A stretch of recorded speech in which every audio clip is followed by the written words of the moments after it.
제가 조용히 사위 옆으로 자리를 옮겨 귀에다 속삭였습니다. 박서방 내가 오늘 한번 줄까? 아주 맛있는 사탕. 근데 오늘밖에는 못 줘. 다시는 줄 수 없어. 번쩍하고 고개 돌려 나를 보며 외쳤습니다. 장모님 먹고 싶어요. 그 사탕 지금 당장 주세요.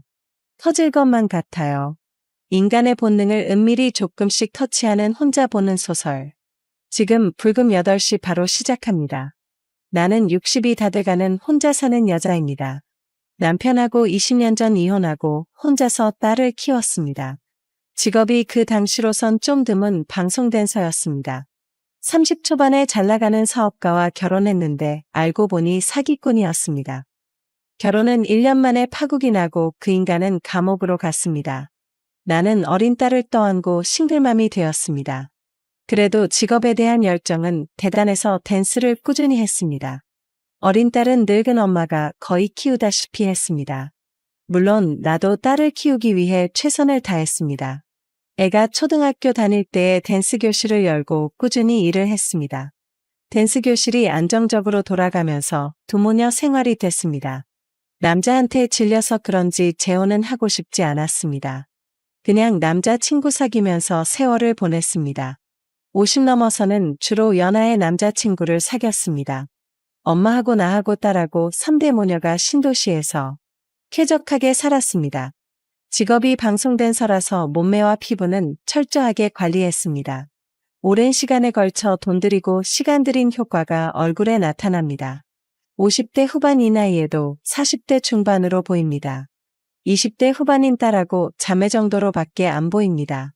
딸은 내 핏줄을 안 받고 그 미운 전남편의 유전을 많이 받았습니다. 평범한 몸매에 평범한 미모를 가지고 있습니다. 공부도 그냥 적당하게 해서 간호대를 갔습니다. 할머니가 간호사라서 그 영향을 많이 받았습니다. 지금은 종합병원 간호사로 근무하고 있습니다. 재작년에 같은 직업의 남자 간호사와 결혼을 해서 근처에 살고 있습니다. 저는 평범한 남자를 택해서 조용하게 사는 딸의 삶을 지지합니다. 저같이 애인 바꿔가며 엔조이하면서 혼자 사는 것도 나쁘지 않습니다. 하지만 왠지 제 딸은 저하고 같은 삶을 사는 것은 권하고 싶지 않았습니다. 딸도 철들 무렵부터 화려한 엄마보다 수수한 할머니가 좋다고 하네요. 저는 올해 80대 후반인 엄마와 같이 아파트에 살고 있습니다. 딸네 부부는 아기를 가지려고 애를 써지 않는 것 같았습니다. 딸이 나와는 달리 그쪽 방면으로 생활은 아주 담백했습니다.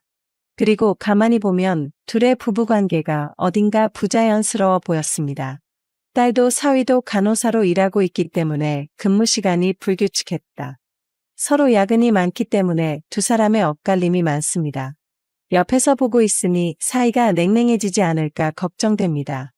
그래도 그들은 약간의 미묘한 거리감을 오히려 즐기는 것 같았다.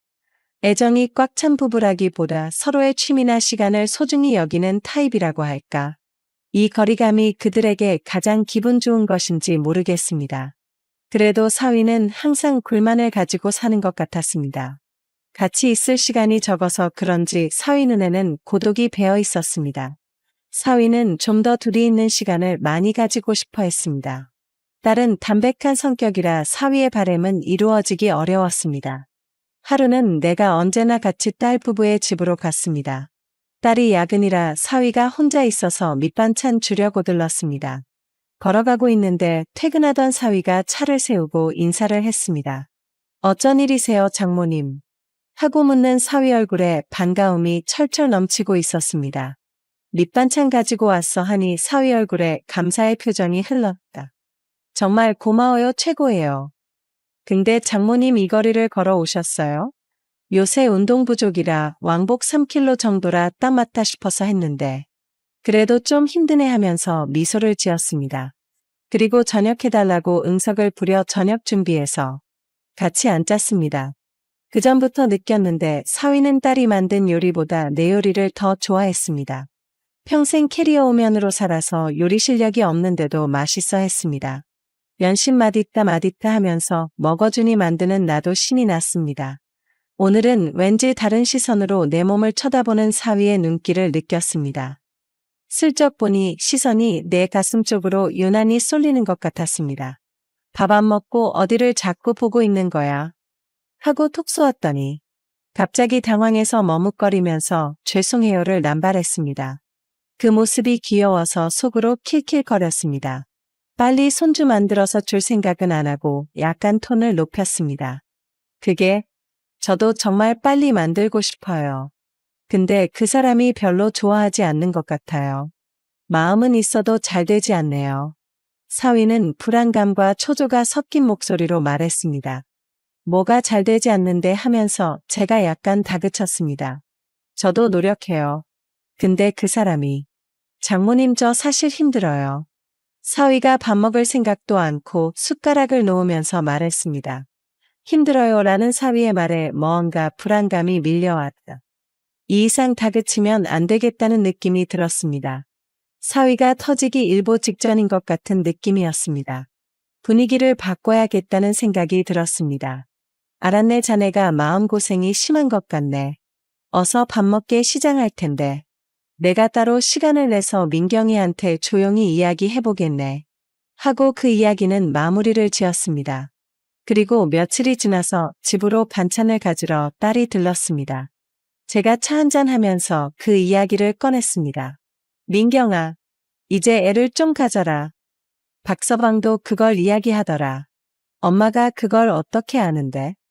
언제 박서방하고 이야기했어? 응 저번에 너 야근할 때 반찬 갖다 주러 갔다가 손주 안 만들어준다고 한마디 했더니 자기는 열심히 만들려고 하는데 너가 시큰둥하다고 하더라. 아니 엄마가 왜 사위하고 단둘이서 그런 부부간에 이야기를 하는데 하면서 딸이 신경질을 냈습니다. 이건 우리 부부간의 이야기야 엄마가 관여할 일이 아니야. 좀 기다리고 있어 엄마는 이게 문제야. 왜 이리 나대는데. 더 바쁜 할머니도 저렇게 아무 말 안 하고 기다리는데 하면서 딸이 흥분을 해서 나에게 퍼부었다. 이게 이렇게 화낼 일인가 어안이 벙벙했다. 아무 말도 못하고 있었더니 간다면서 횡하게 가버렸다. 그리고 몇 주가 흘렀습니다.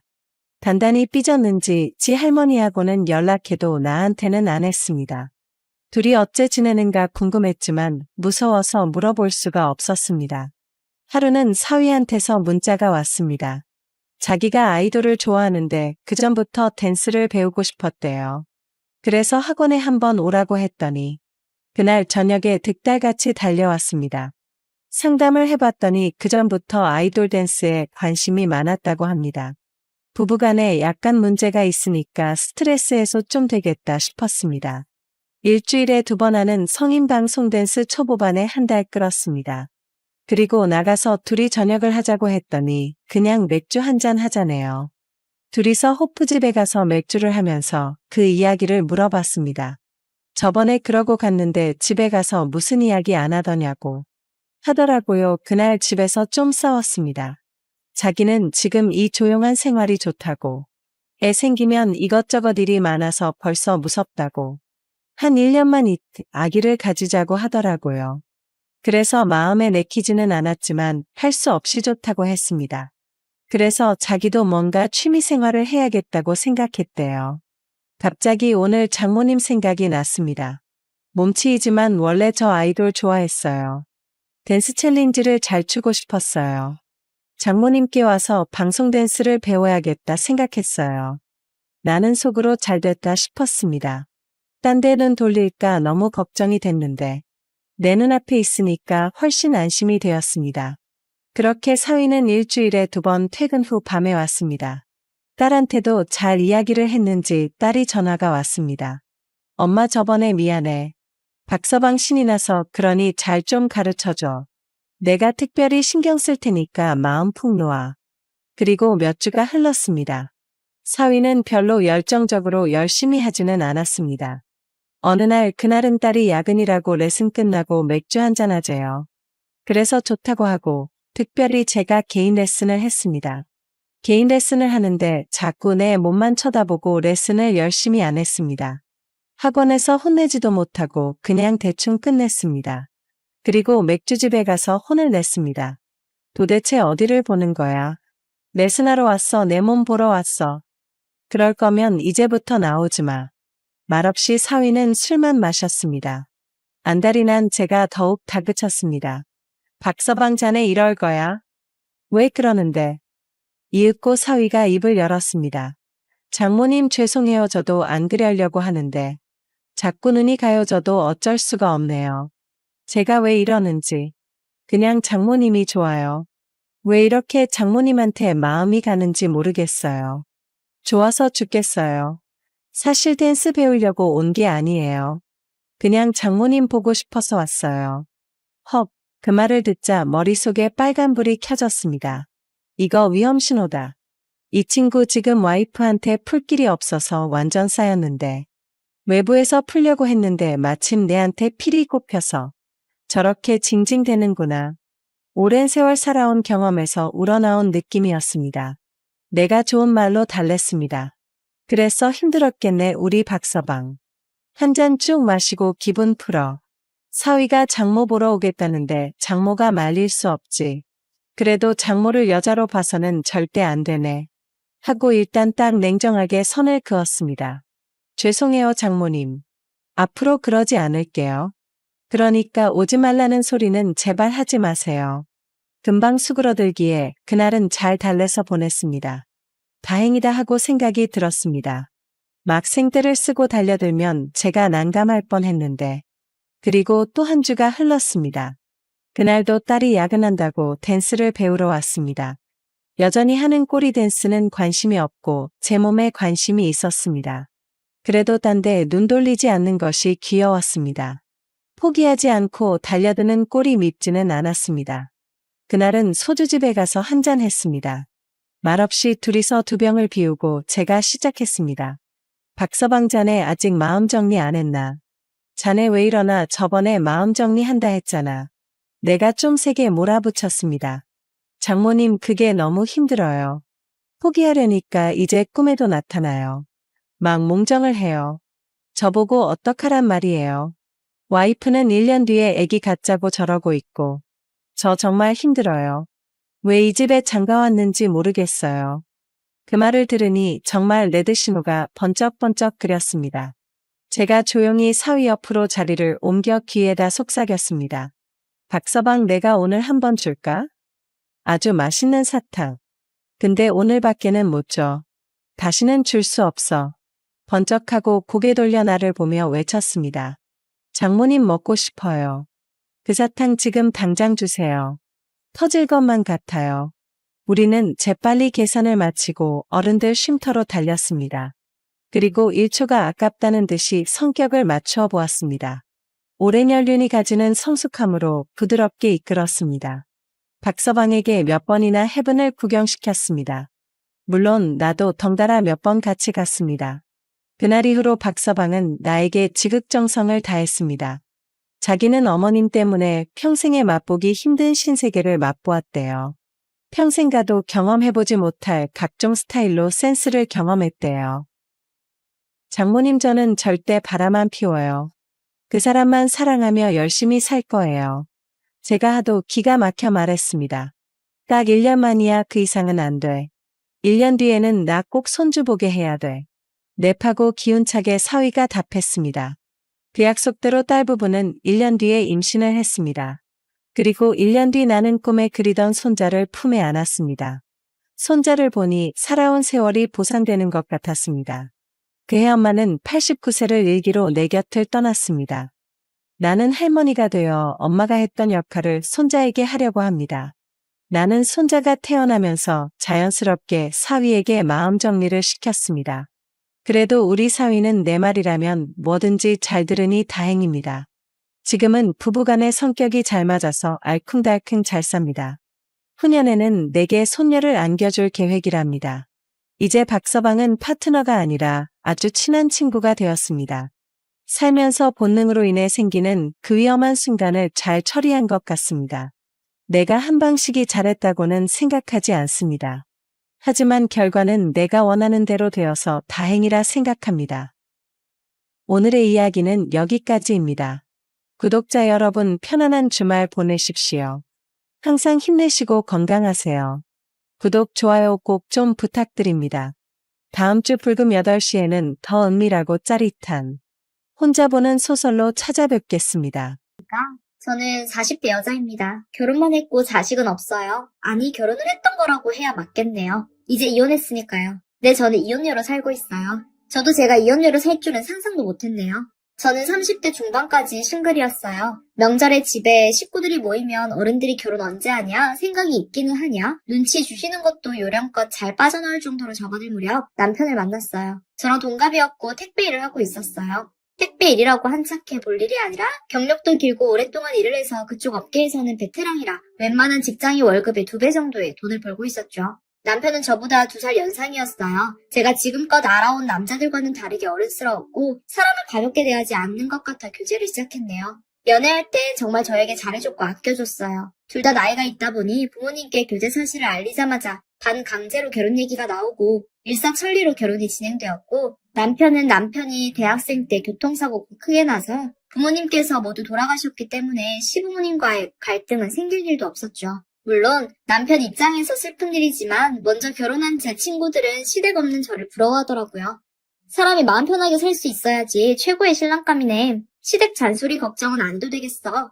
온갖 이빠른 소리를 다 들어서 저도 속으로는 그래, 이 정도면 늦게 결혼해도 뭐 괜찮지 싶었어요. 남편도 사람 성실하고 좋은 사람이었고요. 그렇게 연애 7개월 만에 결혼식을 조용하게 올리고 신혼집에 들어가 살림을 시작했어요. 혼자 자취를 오래 해서 몰랐는데 남편이랑 같이 사는 게 친구랑 사는 것 같고 처음에는 즐겁더라고요. 남편이 퇴근하면 저녁도 같이 차려 먹고 가끔은 외식도 하고요. 저희는 연애를 짧게 했기 때문에 결혼하고도 서로 새롭게 알게 된 것이 많았어요. 그래서 처음엔 자주 싸우기도 했지만 그래도 금방 화해했고 크게 싸운 적은 한 번도 없었어요. 그렇게 서로 더 잘 알게 되고 서로 더욱 사랑하게 되었죠. 적어도 저는 그랬어요. 그런 줄만 알았죠.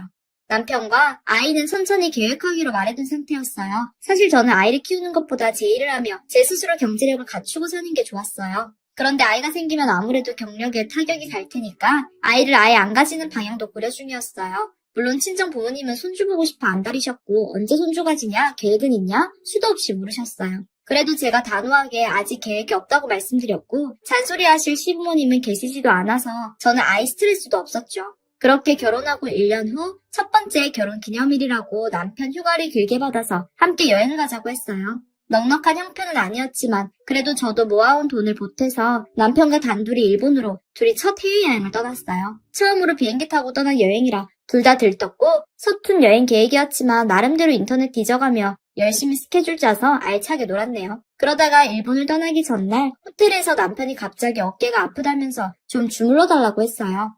남편 어깨를 안마해주며 당신 요즘 되게 피곤해 보인다고 대수롭지 않게 한마디 했더니 남편이 맞아, 요즘 유독 피곤하고 어지러워. 평소엔 높은 아파트 오르락 내리락 해도 아무렇지 않았는데 요즘은 엘리베이터를 타도 막 어지럽고 그래. 그런 식으로 말하더군요. 저 남편에게 이제 당신이랑 나랑 둘 다 나이도 있고 건강을 잘 챙겨야 한다고 한국에 가면 큰 병원 가서 종합 건강검진을 한번 받자고 했어요. 검진 받고 어디가 좀 안 좋다고 나오면 몸에 좋은 한약이라도 한 첩 지어 먹자고 걱정하면서 말해줬더니 남편은 고맙다고 하더라고요. 한국에 돌아가면 큰 병원에 가서 검진을 받아보겠다고 하고 그날 그렇게 잠자리에 들었습니다. 그리고 다음날 저희는 즐거웠던 첫 해외여행을 마치고 한국으로 귀국했어요. 한국 돌아오는 날 공항 입국장 들어서면서도 남편에게 이제 한국 왔으니까 병원 예약하고 건강검진 받으러 가봐. 괜히 또 미루다가 나중에 잊어버리지 말고 결심했을 때 딱 가는 게 좋아.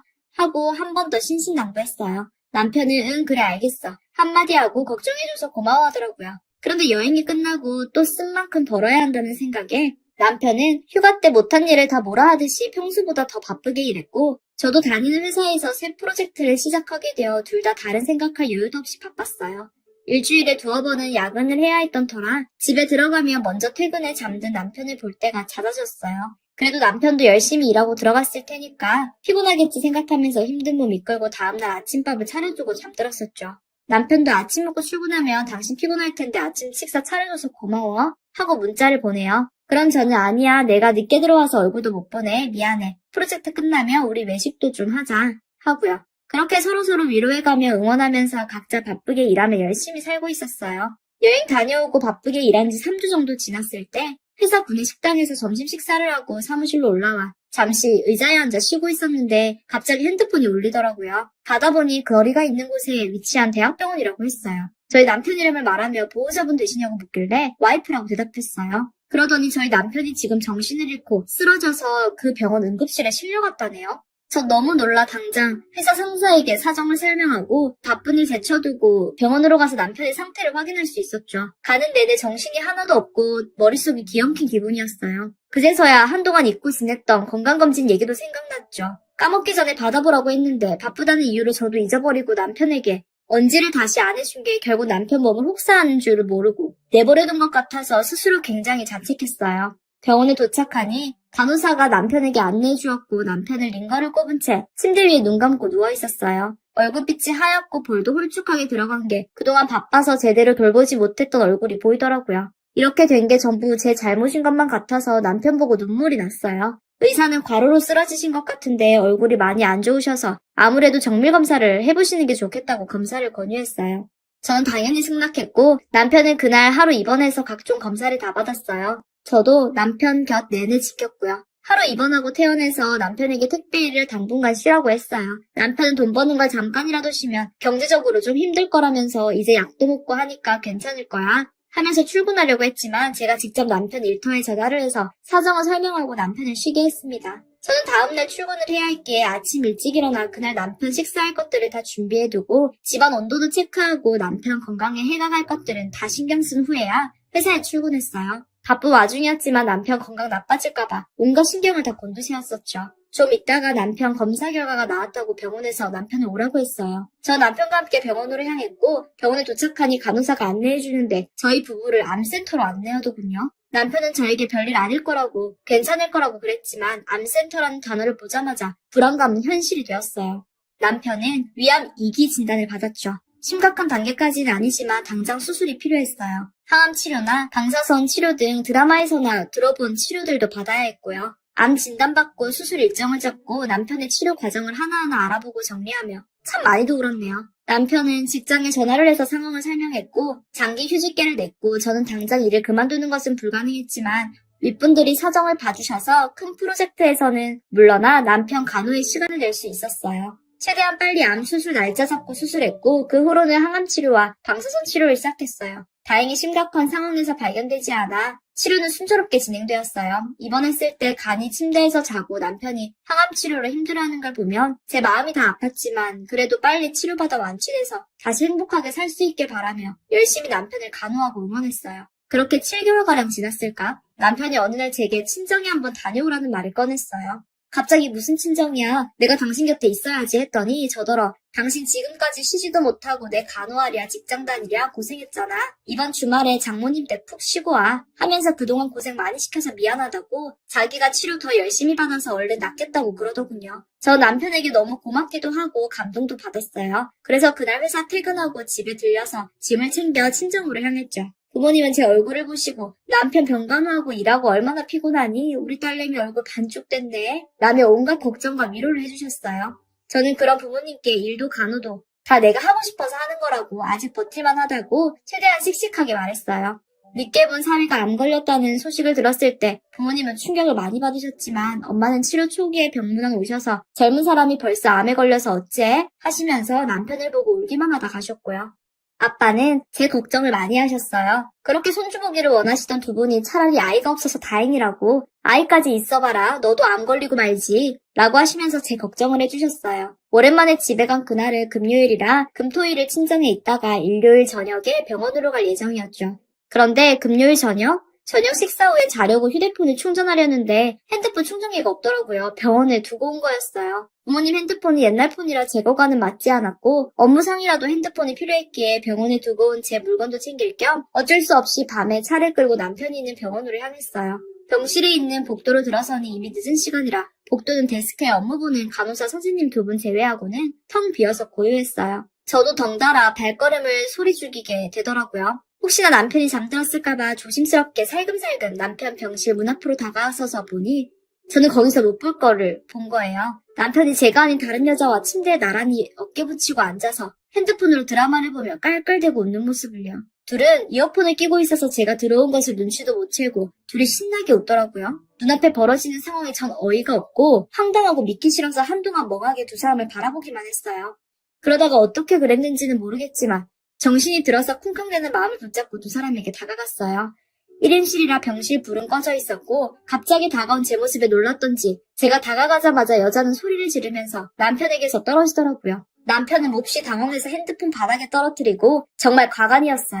핸드폰 충전기를 놓고 가서 가지러 왔는데 이제 보니 놓고 가길 잘했네 하고 빈정거리듯 말하니 여자가 후다닥 일어나 밖으로 걸어나가려고 했어요. 재빨리 팔을 잡아채 확인해보니 그제야 그 여자가 제 눈에 들어오더라고요. 여자가 입고 있던 옷이 그 병원 간호사 유니폼이었어요. 얼굴을 보니 남편에게 매일 주사나 주러 올 때 자주 얼굴에 비춘 적이 있어서 눈에 익은 사람이라는 걸 알 수 있었죠. 이름까지는 몰랐고요. 그 여자는 제 눈을 못 마주치며 빠져나가려고 몸만 비틀더군요. 저는 어차피 이 병원 간호사니까 당장 사직서 쓰고 도망가지 못하겠지 싶어서 일단 놔줬어요.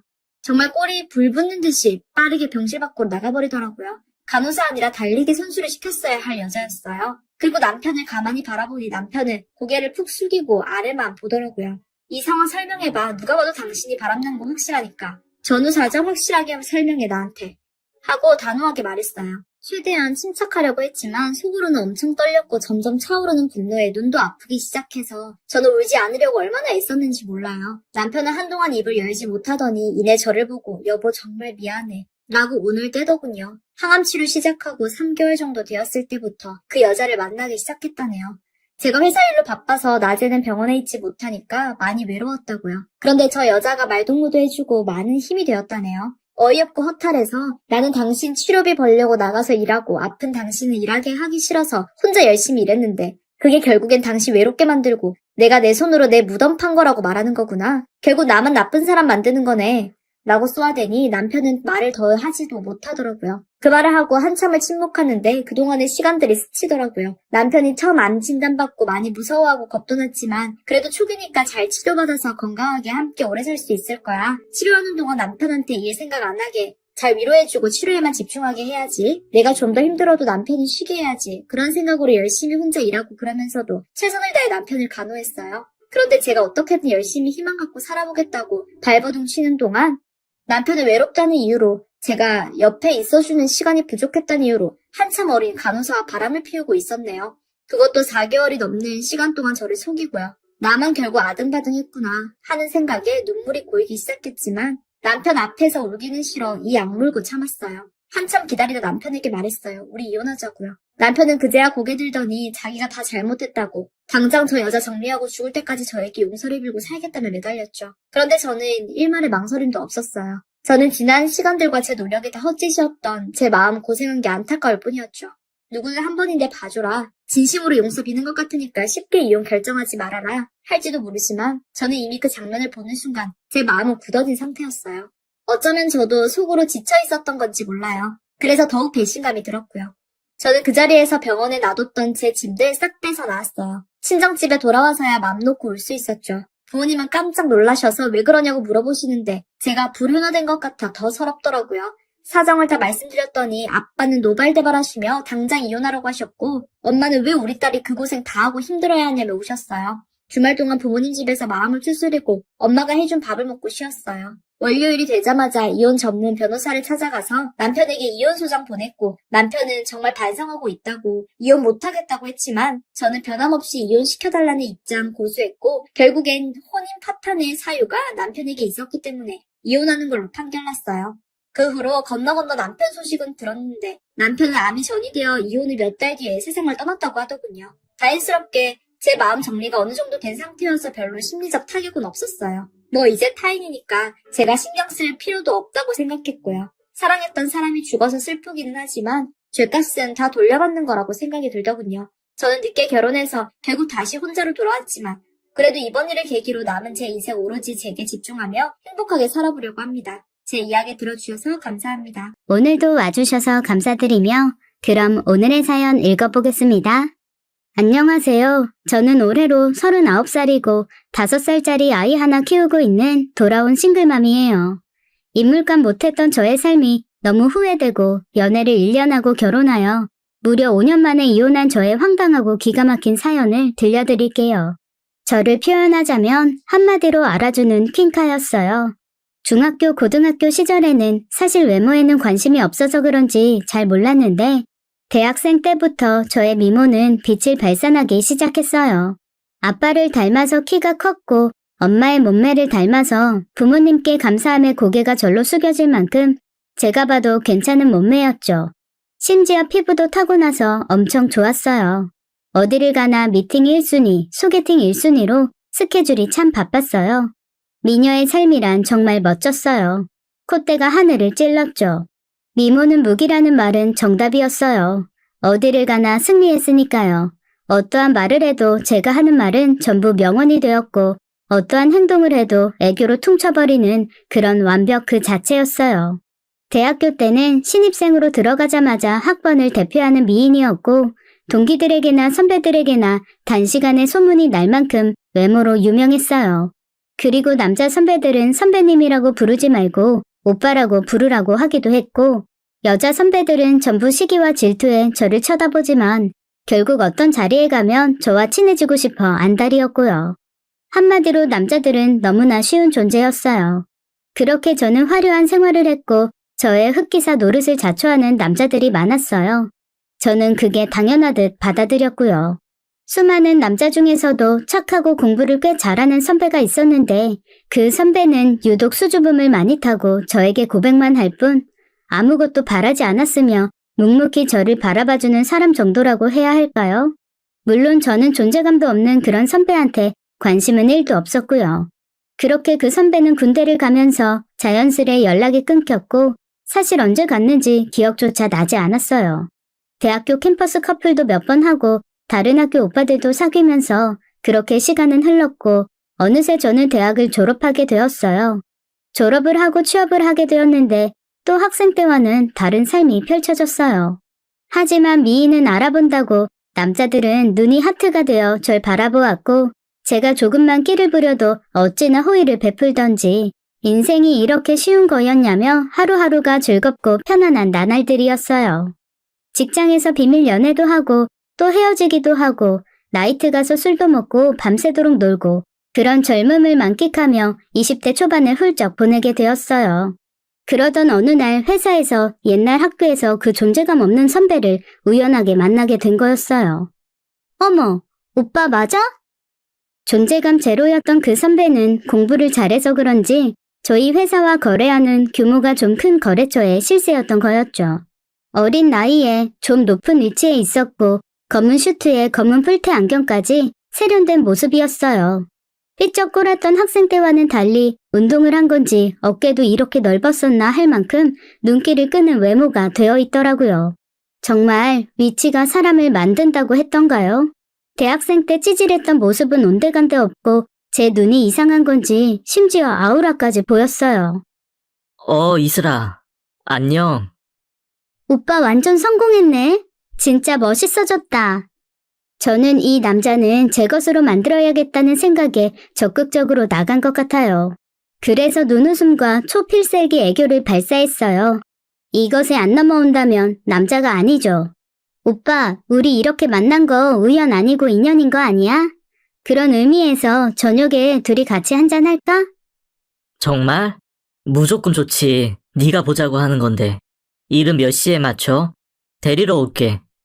이 남자 아직까지 저를 좋아하는 것 같더라고요. 역시 남자들이란 하며 결혼은 이런 남자랑 하는 게 맞는 것 같다는 생각도 들더라고요. 사실 저는 남자도 만나볼 만큼 만나봐서 그런지 랄라리는 절대 만나지 말아야겠다고 다짐하고 생각하고 있었던 찰나였기에 안정적인 직장에 차분한 성격의 그 선배가 제 눈에 들어온 것이었어요. 그렇게 저희는 그날 밤 술을 한잔하게 되었어요. 이런저런 이야기를 나누었고 1차를 먹고 2차를 먹었는데 역시나 정말 이 오빠는 예전과 똑같이 지루하고 재미없더라고요. 하지만 뭔가 의젓하고 멋있는 것이 딱 결혼 상대로는 좋겠다 싶었습니다. 부모님도 좋아할 것 같은 스마트한 외모에 거기다 예의까지 바르고 겸손한 말투까지 참 괜찮다 싶었어요. 오빠, 나 술이 많이 취한 것 같아. 그만 집으로 갈까? 그래? 알겠어. 집 어디야? 데려다 줄게. 매너도 좋았어요. 그리고 집에 데려다 줄 때도 저에게 손을 잡는다거나 뭔가 바란다거나 그런 것 하나 없이 집으로 데려다 주더라고요. 속으로 이 사람 왜 이렇게 잘 성장한 거야? 라고 생각했죠. 그렇게 그날부터 오빠와는 자연스럽게 계속해서 연락을 주고받았어요. 저도 그 당시 이렇다 할 만나는 남자가 없었기에 오빠의 사귀자는 말에 응하게 되었죠. 오빠는 회사 때문에 거처를 지방에 두고 있었고 연애를 한다면 장거리 연애인데 괜찮겠냐며 저의 의사를 물어보았어요. 저는 이 오빠에 대한 마음이 아직 그렇게 애틋한 사랑이 아니어서 그런지 별 문제라고 생각하지는 않았습니다. 저와의 거리는 차로 2시간 정도가 되는 거리여서 주말마다 볼 수 있으니 주말에는 내려와서 저를 만나기로 했죠. 그렇게 저의 장거리 연애는 시작되었어요. 알고 보니 오빠는 회사에서 꽤 유능한 인재였고 그 능력을 인정받으며 승진을 거듭하고 승승장구를 했고 저는 저 나름대로 회사 생활도 열심히 하고 친구들도 만나며 인생을 즐기며 잘 살았어요. 하지만 바람을 핀다거나 양다리를 걸치는 그런 양심의 가책을 느끼는 행동은 한 적이 없었죠. 워낙 제가 술을 좋아해서 친구들과 모임은 많았지만 나름대로 고지식한 면이 있어 조신하게 살았거든요. 오빠는 늘 한결같이 저를 사랑해 주었고 믿음과 무한한 신뢰를 주었어요. 딱 말 그대로 안정적인 사랑이었죠. 친구들이나 언니들에게 오빠를 소개해주면 모든 분들이 100점이라고 할 만큼 괜찮은 사람이었어요. 외모도 잘생긴 얼굴은 아니었지만 분위기가 주는 묘한 매력이 있어서 깔끔하고 믿음직스러운 인상이었거든요. 성격도 차분하고 게다가 똑똑하기까지 해서 결혼할 거면 저런 남자랑 하면 잘 산다며 칭찬 일색이었어요. 집에 데려다 주다 우연히 마주치게 되어 부모님께도 소개를 시켜드리게 되었는데 어찌나 예의 바르게 행동하던지 그 모습에 한 번 더 반하기도 했죠. 그러면서 저도 시간이 지나니 오빠의 그런 참된 모습을 발견하게 되었고 저도 점점 오빠를 닮아가기 시작하면서 노는 것도 줄이고 오빠와의 미래를 그려보게 되었습니다. 한 번은 깜짝 놀래켜주려고 평일에 연차를 쓰고 오빠가 일하는 곳으로 간 적이 있어요. 오빠가 좋아하는 요리를 해주려고 잔뜩 싸들고 숙소에 도착해서 잔뜩 요리를 해놓고 화장실에 숨어 있었습니다. 오빠는 일을 마치고 돌아왔고 함께 일하는 직장 동료분들과 함께 들어왔어요. 음식들이 잔뜩 있는 걸 보고 오빠는 제가 왔다는 걸 눈치채고 직장 동료들을 돌려보낸 후 저를 불렀습니다. 이슬이 온 거야? 오빠, 짠! 어떻게 온 거야? 이 멀리까지. 고마워. 금세 오빠는 완전 감동한 얼굴로 저를 안아주었어요. 저도 너무 행복했고 이 남자와 평생을 함께하고 싶었습니다. 그렇게 달콤했던 연애를 1년 할 때쯤 제가 임신을 한 걸 알게 되었고 오빠는 프로포즈를 했고 모든 것을 저에게 맞춰준 결혼을 하게 되었습니다. 주말 부부로 사는 것은 전생에 나라를 구해야 살 수 있다고 했던가요? 딱 적당히 설렘도 있고 딱 적당히 서로의 자유도 있고 늘 연애하는 기분으로 그렇게 살게 되었어요. 그러면서 여느 부부처럼 저는 태교도 편안하게 할 수 있었고 남편은 저에게 외조를 더욱 완벽하게 해주었어요. 제가 필요하다는 건 하나도 빠짐없이 해줄 정도로 불편함이 1도 없게 만들어주었죠. 임신 선물로 남편은 저에게 외제차를 선물로 주었고 엄마와 함께 여행 갔다 오라며 해외여행까지 보내주었어요. 이런 남자가 또 어디 있을까? 저의 인생은 계속해서 나이스 샷이었죠. 또 시댁은 아들을 원했는데 제가 임신한 아이가 딱 아들이어서 뭐 하나 빠진 것 없는 완벽 그 자체였던 거였어요. 그렇게 결혼한 지 3년쯤이 지났고 남편은 더욱더 바빠졌습니다. 2주에 한 번꼴로 집에 왔고 어찌나 바쁜지 살도 빠졌더라고요. 저는 걱정이 되어서 아이가 어려 직접 가지는 못하고 보약을 지어 남편의 숙소로 보내주었죠. 그리고 보약은 배달이 되었다고 연락이 왔는데 아내에게 전달 완료라고 메시지가 뜨는 거였어요. 저는 너무 놀라 업체 측에 전화를 해보니 아내에게 보약을 전달했다는 거였어요. 거기는 남자 혼자 살고 있는데 무슨 소리냐며 제가 되물었지만 업체에서는 확실하게 여자분이 받았다는 답만 했습니다. 저는 그때 조금 뭔가 이상함을 느꼈고 남편에게 전화를 걸었어요. 여보, 보약 잘 받았어? 안녕하세요. 정말 고마워. 잘 먹을게. 이런 것까지 신경 안 써도 돼. 그런데 여보, 어떻게 받은 거야? 일하고 있던 시간이었잖아. 아, 마침 그때 청소해 주시던 아주머니가 계셔서 대신 받아주셨어. 아, 그랬구나. 알았어. 잘 챙겨 먹고 수고해. 그럼 그렇지. 저밖에 모르는 남편이 그럴 리가 없다 싶었어요. 하지만 여자의 촉이라는 게 무시할 수가 없더라고요. 그 주말에 남편이 왔고 남편이 잘 때 몰래 핸드폰을 보았습니다. 사실 개인 사생활이라서 각자의 핸드폰은 보지 않았는데 그날따라 너무 보고 싶더라고요. 그래서 저는 문자 전화할 것 없이 샅샅이 보았는데 결론은 아무것도 없었어요. 괜한 의심이다 싶어 이제 신경 쓰지 말아야지 하고 남편을 껴안고 누워서 잠을 청하려는 찰나에 지잉 하고 진동 소리가 들리는 거였어요. 뭐지? 하며 휴대폰을 보았는데 제 것도 아니었고 남편 것도 아니었죠. 그런데 또 진동 소리가 지잉 하고 들렸어요. 안 잤어? 뭐해? 응, 오빠, 자려고 하는데 진동 소리가 들려서. 뭐지? 난 안 들리는데. 옆집이겠지. 이 집에서 산 것이 몇 년인데 옆집에 진동 소리가 들린다는 것은 말이 안 되는 소리였죠. 분명 뭔가 있다는 생각에 확신이 드는 순간이었어요. 남편은 일요일 밤 숙소로 갔고 저도 왜 그날따라 반드시 따라가야겠다는 생각이 든 건지는 모르겠지만 남편의 뒤를 밟게 되었어요. 숙소로 들어가는 걸 확인하고 밖에서 창문에 불 켜지는 걸 확인했습니다. 별 문제가 없었어요. 하지만 저의 의심은 사라지지 않았고 한참을 보는데 창문가에 두 사람이 서 있는 모습이 보이는 거였어요. 분명히 머리가 긴 여자였고 창문에 비치는 모습이 껴안고 있더라고요. 시간은 새벽 1시, 누가 봐도 말도 안 되는 장면이었고 저는 당장 숙소로 올라가 벨을 눌렀습니다. 남편은 저인지 모르고 윗옷을 벗은 채 나오더라고요. 어떻게 온 거야? 아내 누구야? 어떻게 온 거냐니까. 나와봐. 아내 누구냐고. 꼭 이렇게 해야 되겠어? 너 감당할 수 있냐? 무슨 말이야? 저는 남편을 밀어버리고 방을 들어갔는데 누가 봐도 딱 20대의 어린 여자애가 옷을 홀딱 벗은 채로 침대에 누워있는 것이었습니다. 아줌마, 문 닫아요. 야, 너 뭐야? 하면서 여자애의 머리채를 잡았는데 갑자기 뒤에서 남편이 다가와서는 저의 팔을 세게 잡아 질질 끌고 나와서 거실 바닥에다가 저를 밀어버렸어요. 너 나랑 이혼할 거 아니면 집으로 가라. 무슨 소리 하는 거야? 바람 피우는 장면 다 들켜놓고서는 나한테 한다는 소리가 고작 그거야? 너 같은 날라리 이렇게 인간답게 살게 해줬으면 됐지. 뭘 더 바래? 어떻게 그런 말을 할 수가 있어? 내가 아는 오빠 맞아? 아, 진짜 사람 피곤하게 만드네. 아줌마, 저 오빠랑 산 지 6년 됐어요.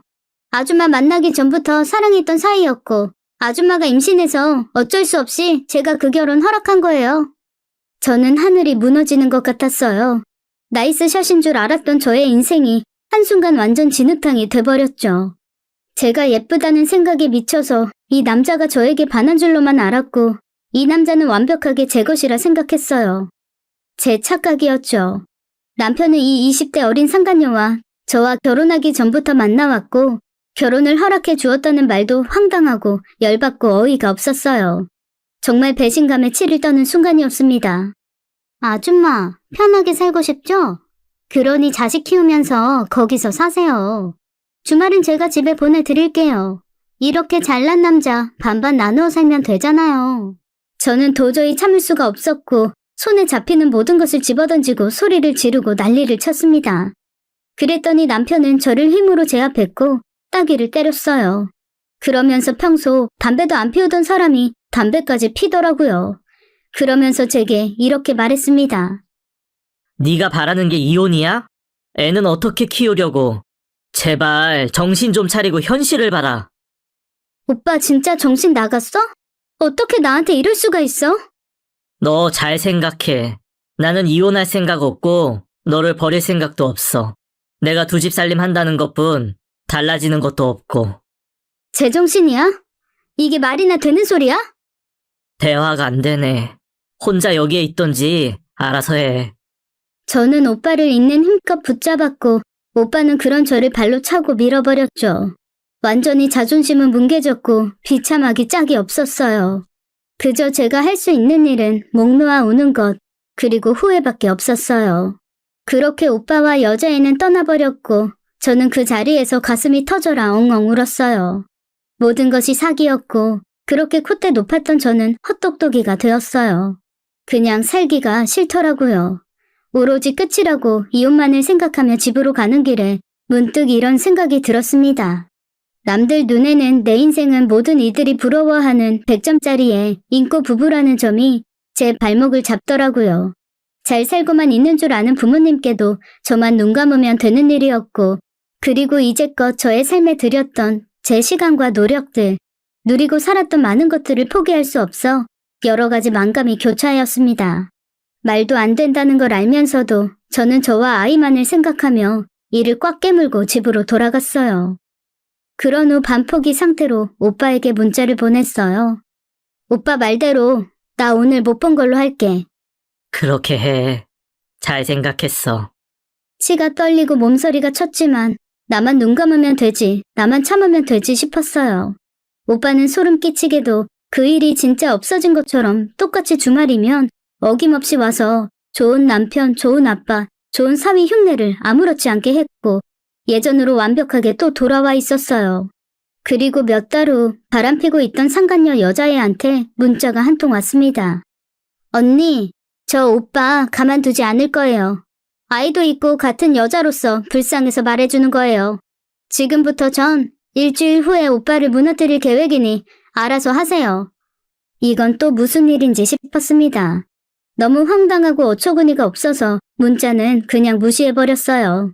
그리고 그쯤 마침 부부 공동으로 넣었던 투자금이 만기가 되어 재투자를 하라면서 연락이 왔어요. 오빠의 통장 관리는 제가 했던 부분이 있었고 그 상간녀의 문자 내용이 생각났죠.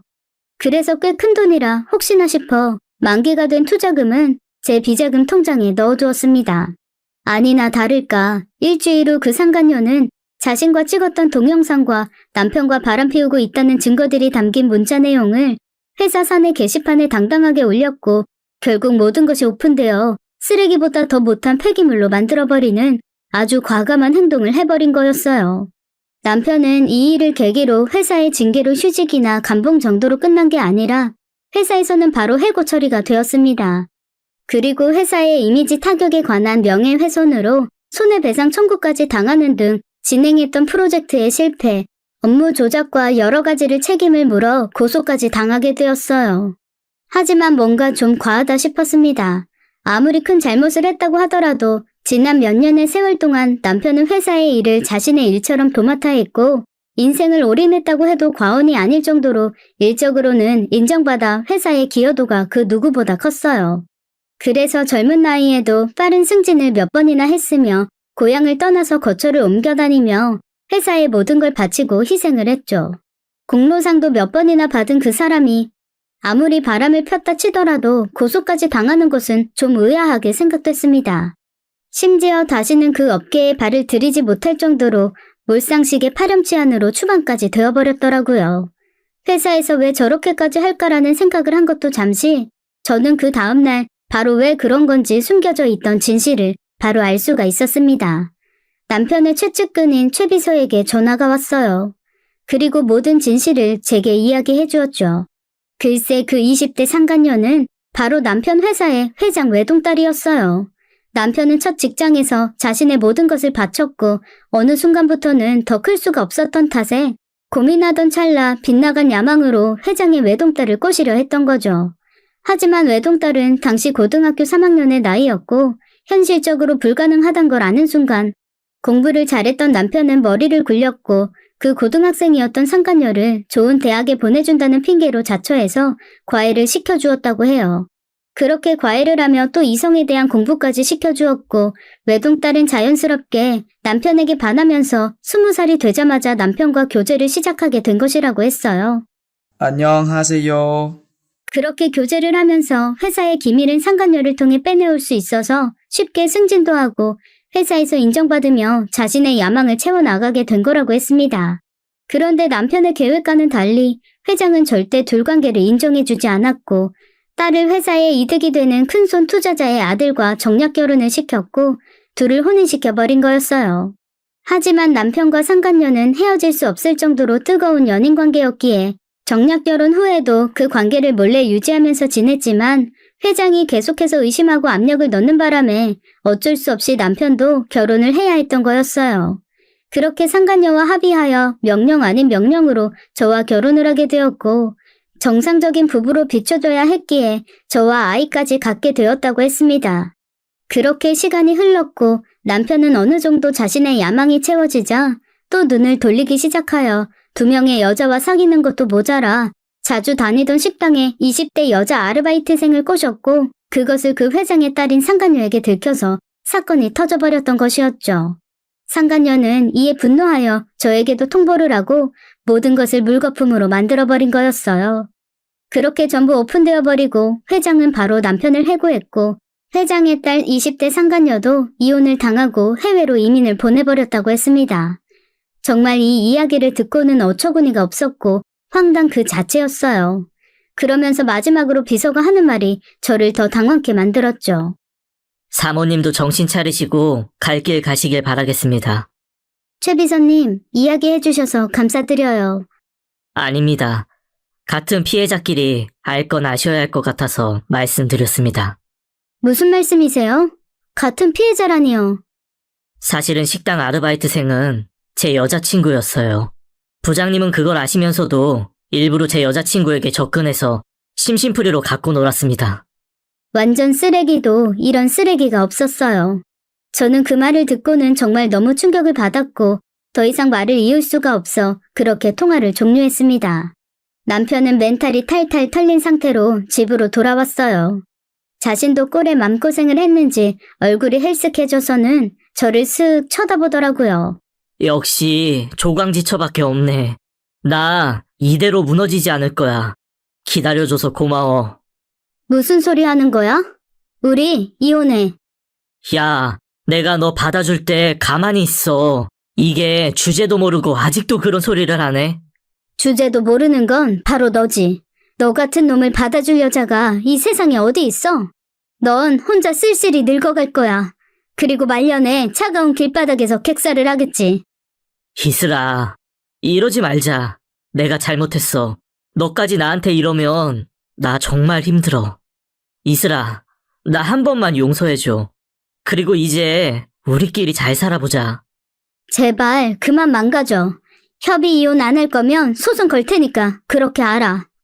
남편은 갑자기 돌변하여 무릎까지 꿇더니 저에게 매달리기 시작하는데 소름이 끼치더라고요.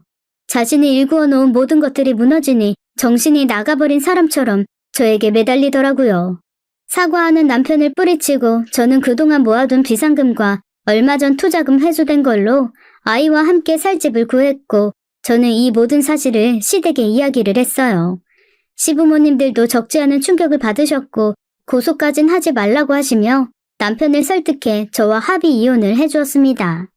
그리고 시댁에서는 저에게 미안하다며 아이의 양육비와 생활비를 보조해 주시고 있어요. 물론 그것도 처음에는 받지 않으려 했지만 남편이 돈에 눈이 멀었던 거지 시부모님도 철석까지 믿었던 아들의 배신이라고 하시며 저에게 연신 사과만 하셨죠. 그렇게 시부모님께서는 지금은 저와 제 아들에게 평생 죄인으로 살겠다 하시며 용기를 주시고 좋은 말씀을 해주시더라고요. 처음에 이혼 후 어떻게 살아야 하나 자신도 없고 여러 가지 걱정이 앞서서 앞이 깜깜했지만 그때 당시의 얄팍한 판단으로 저런 남자와 살 수도 있었다는 걸 생각하니 지금도 아찔하네요. 상식을 벗어난 행동을 한 남편, 모든 걸 완벽히 해낸다는 듯이 잘난 척했던 저, 너무나 순진했던 바보 같아요. 적어도 제가 생각하지 못한 일들이었기에 아직도 상처는 남아있지만 그 속에서 벗어날 수 있었던 것만으로도 감사하며 겸손하게 살아야겠죠. 앞으로는 전체 아들만 바라보며 꾸밈없이 솔직하게 살려고 해요. 저의 어리석은 과거를 반성하며 이만 이 글을 마치도록 할게요. 긴 저의 이야기를 들어주셔서 감사합니다. 지금까지 사연 읽어주는 남녀였습니다. 끝까지 함께 해주신 여러분 감사드리며 저희는 다음 사연으로 돌아올게요.